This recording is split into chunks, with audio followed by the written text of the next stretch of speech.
find the value of P if, and the very first question is 16, 20 and P are in continued proportion.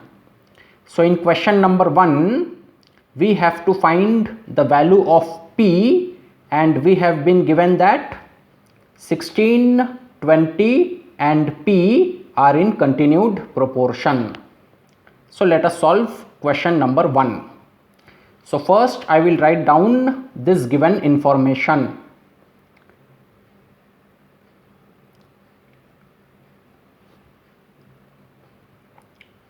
So we have been given that 16, 20 and P are in continued proportion. So 16, 20 and P are in continued proportion.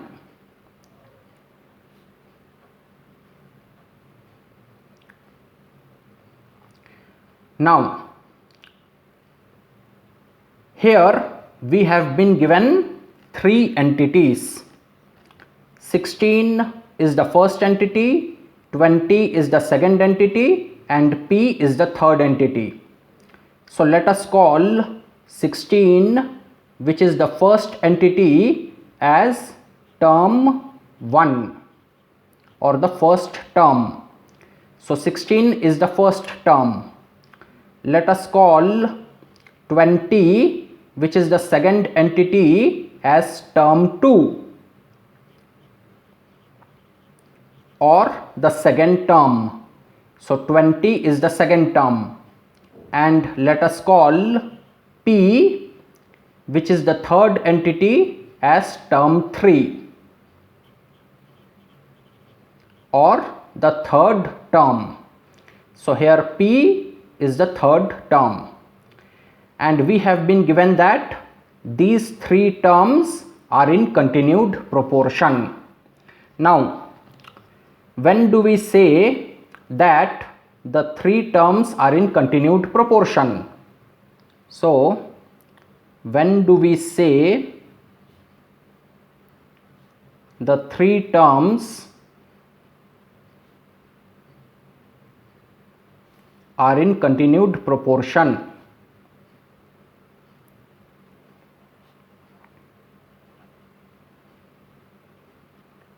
So under what condition do we say that these 3 terms are in continued proportion? So these 3 terms are in continued proportion if the ratio between the first term and the second term, so the ratio between term 1 and term 2 is equal to the ratio between the second term and the third term. So the ratio between term 2 and term 3. So under this condition, we say that these 3 terms are in continued proportion. So we say that term 1, term 2 and term 3 are in continued proportion when the ratio between the first term and the second term is equal to the ratio between the second term and the third term. So since we have been given that term 1, term 2 and term 3 are in continued proportion, so that means it fulfills this condition. So we can apply this condition over here. So the condition is the ratio between term 1 and term 2 is equal to the ratio between term 2 and term 3. So let us apply this condition for question number 1. So the ratio between term 1 and term 2. So in question number 1 it will be the ratio between 16 and 20. So the ratio between 16 and 20 is 16:20. So this is the ratio between term 1 and term 2, and that should be equal to the ratio between term 2 and term 3. So here that would be the ratio between 20 and P. So the ratio between 20 and P is 20:P. So when I apply this condition for question number 1, I get 16:20 should be equal to 20:P. So let us solve it. So 16:20, I can write it as 16/20. That is equal to 20:P, I can write it as 20/P. So I get 16/20, that is equal to 20/P. Now this is a linear equation in one variable.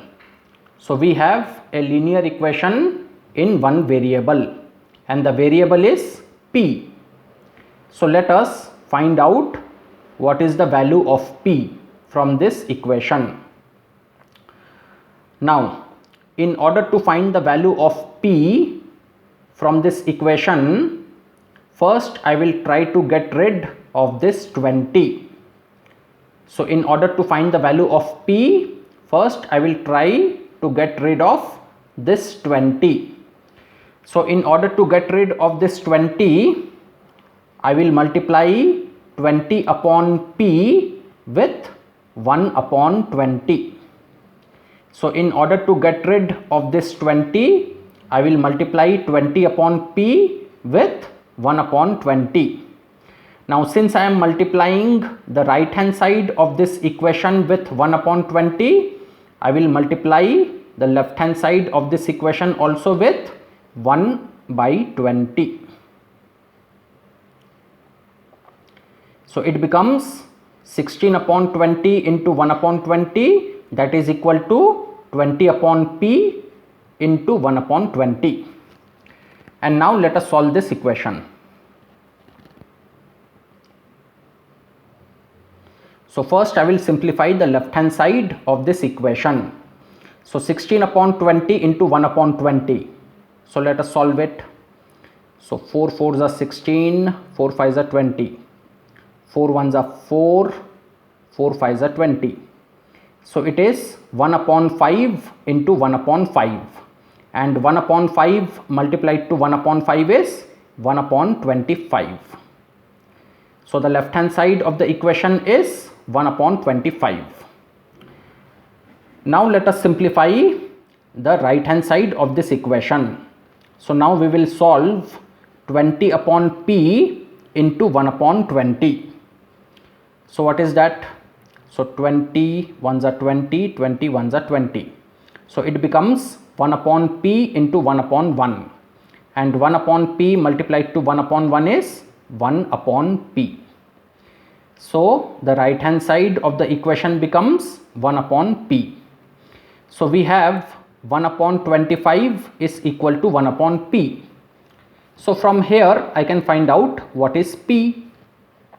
So for that I will take the reciprocal of both the left hand side and the right hand side of this equation. So if I take the reciprocal of the left hand side of this equation, it becomes 25/1, that is equal to, and now if I take the reciprocal of the right hand side of the equation, it becomes P/1. So 25/1 is equal to P/1. Now 25/1 is 25, that is equal to P/1 is P. So it becomes 25 is equal to P. So we have found out what is the value of P. The value of P is 25.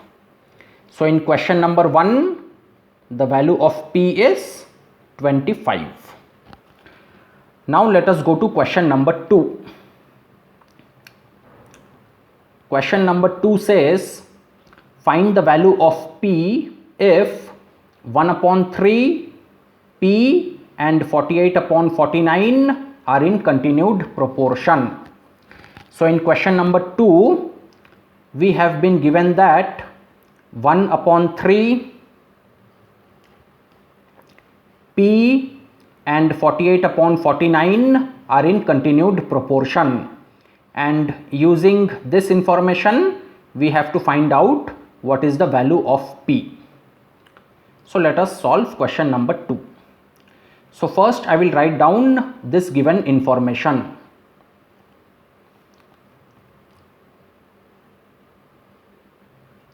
So we know that 1/3 P and 48/49 are in continued proportion.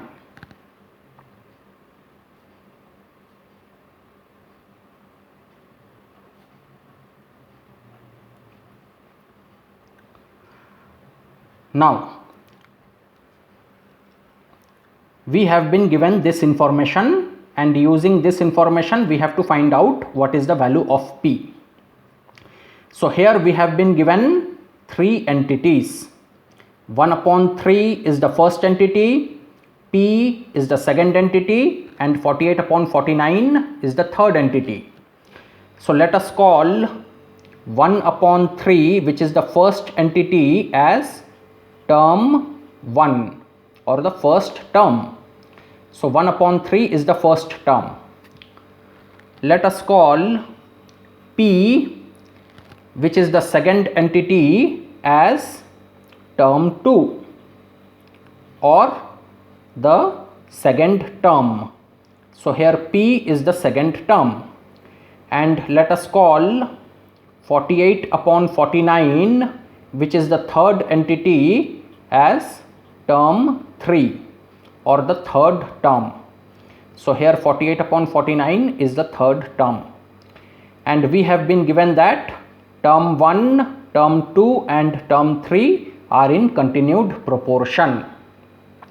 Now when do we say that these 3 terms are in continued proportion? When they satisfy this condition. So when they satisfy this condition, then we say that these 3 terms are in continued proportion. So since we have been given that these 3 terms are in continued proportion, it means they should fulfill this condition. So they should fulfill the condition that the ratio between term 1 and term 2 should be equal to the ratio between term 2 and term 3.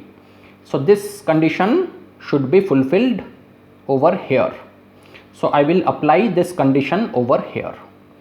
So the ratio between term 1 and term 2 should be equal to the ratio between term 2 and term 3. Now for question number 2, what is the ratio between term 1 and term 2? So here the ratio between term 1 and term 2 is 1/3 is to P. So 1/3 is to P. This is the ratio between term 1 and term 2, and this ratio should be equal to the ratio between term 2 and term 3. So what is the ratio between term 2 and term 3 for question number 2? So it is P is to 48/49. So P is to 48/49. This is the ratio between term 2 and term 3. So we get this.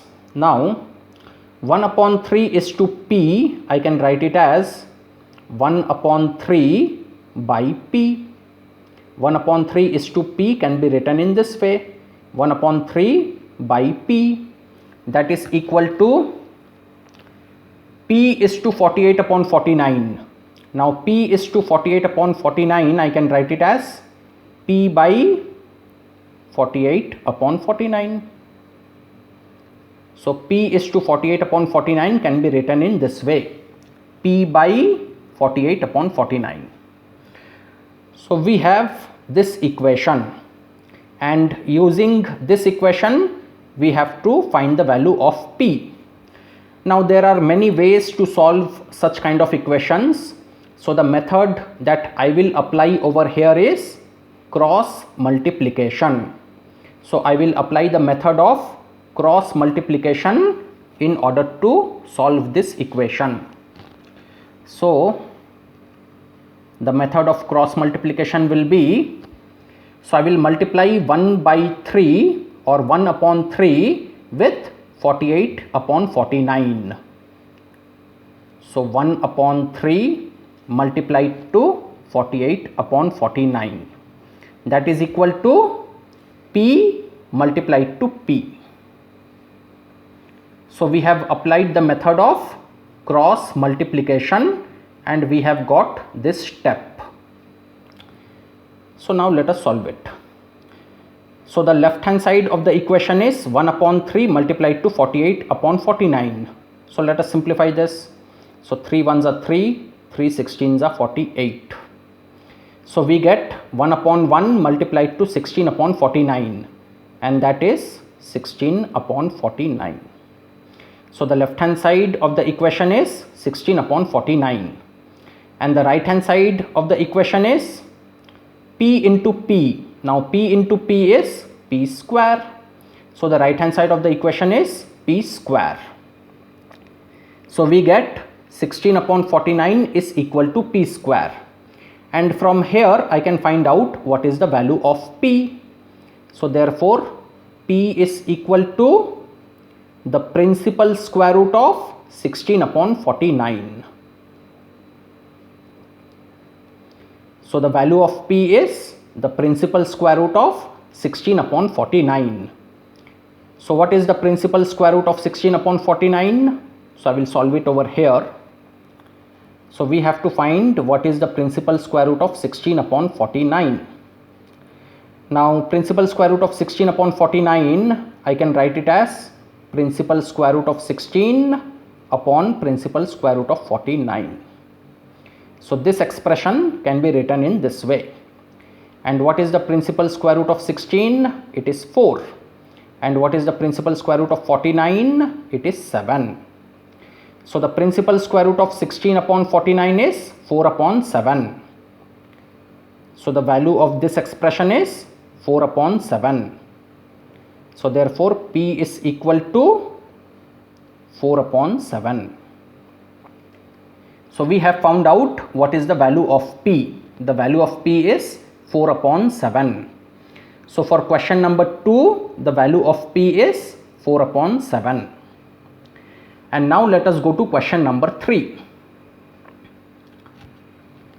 Question number 3 says, find the value of P if P, 6 and 45 are in continued proportion. So they have given us this information, which is P, 6 and 45 are in continued proportion, and using this information we have to find what is the value of P. So let us solve question number 3. So first I will write down this given information. So P, 6 and 45 are in continued proportion.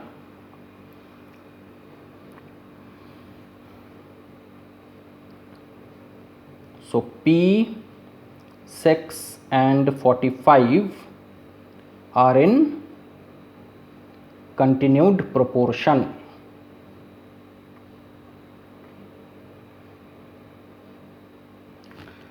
Now here we have been given these three entities. P is the first entity, 6 is the second entity and 45 is the third entity. So let us say P, which is the first entity, as term 1 or the first term. So here P is the first term. Let us say 6, which is the second entity, as term 2 or the second term. So here 6 is the second term. And let us say 45, which is the third entity, as term 3 or the third term. So here 45 is the third term. So we have been given these three entities and these three terms are in continued proportion. So when do we say these three terms are in continued proportion? When they satisfy this condition. So they should satisfy this condition. The condition is the ratio between term 1 and term 2 is equal to the ratio between term 2 and term 3. So when they satisfy this condition, we say that these three terms are in continued proportion. Now already we have been given in this question that these three terms are in continued proportion. So it means they should satisfy this condition. So I will apply this condition for question number 3. So the ratio between term 1 and term 2 should be equal to the ratio between term 2 and term 3. So first I will find the ratio between term 1 and term 2. So here the ratio between term 1 and term 2 is P is to 6. So therefore P is to 6. This is the ratio between term 1 and term 2. So that should be equal to the ratio between term 2 and term 3. So now I will find what is the ratio between term 2 and term 3. So here the ratio between term 2 and term 3 is 6 is to 45. So we get P is to 6 is equal to 6 is to 45. Now P is to 6, I can write it as P upon 6. That is equal to 6 is to 45, I can write it as 6 upon 45. Now this is a linear equation in one variable where the variable is P. So we can find out what is the value of P.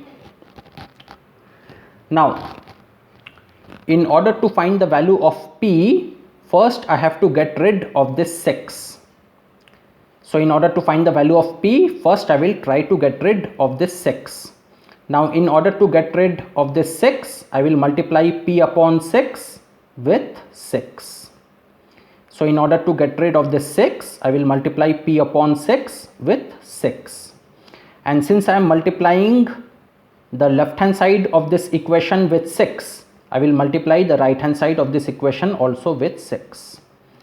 So it becomes P upon 6 multiplied to 6, that is equal to 6 upon 45 multiplied to 6. And now let us solve it. So first I will simplify the left hand side of the equation. P upon 6 multiplied to 6. So what is that? So 6 ones are 6, 6 ones are 6. So it becomes P upon 1 into 1, and P upon 1 into 1 is P.